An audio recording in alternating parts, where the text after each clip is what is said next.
Kidung pujian dan penyembahan dilantunkan Gereja BTL Indonesia Jemaat Basilea BTN Paso Indah semalam dalam ibadah tutup tahun pelayanan 2020.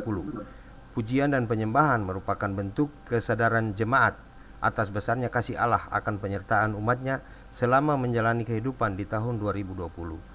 Tanpa campur tangan Tuhan, jemaat ini tidak dapat melakukan apapun. Karena itu sudah selayaknya pujian dan penyembahan dilantunkan bagi juru selamat dunia tersebut. Gembala Sidang GBI Jemaat Basilea Pendeta Saul Tuanger dalam refleksinya mengatakan, mengakhiri tahun ini seluruh jemaat harus dapat mengintrospeksi diri. Karena hanya dengan berintrospeksi diri, segala kendala yang dialami oleh jemaat dapat dibenahi ke depannya.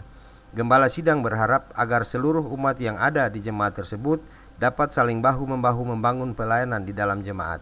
Sementara dalam ibadah buka tahun pelayanan 2021 yang dilakukan pagi tadi dipimpin Pendeta Leni Kotadini.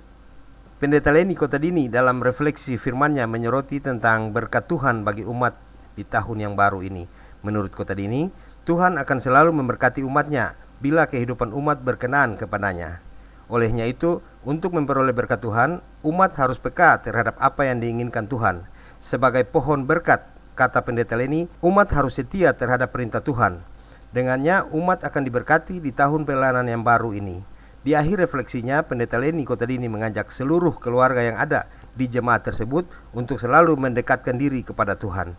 Karena hanya dengan mendekatkan diri pada Tuhan, umat tidak akan jatuh ke dalam dosa. Dengannya, berkat Tuhan akan mengalir dalam rumah tangga masing-masing. Ibadah buka tahun pelayanan di Jemaat Basilea juga dilakukan penyerahan anak oleh Gembala Sidang Pendeta Saul Tuanger. Otniel Kotadini dan Andre Oktolsea melaporkan.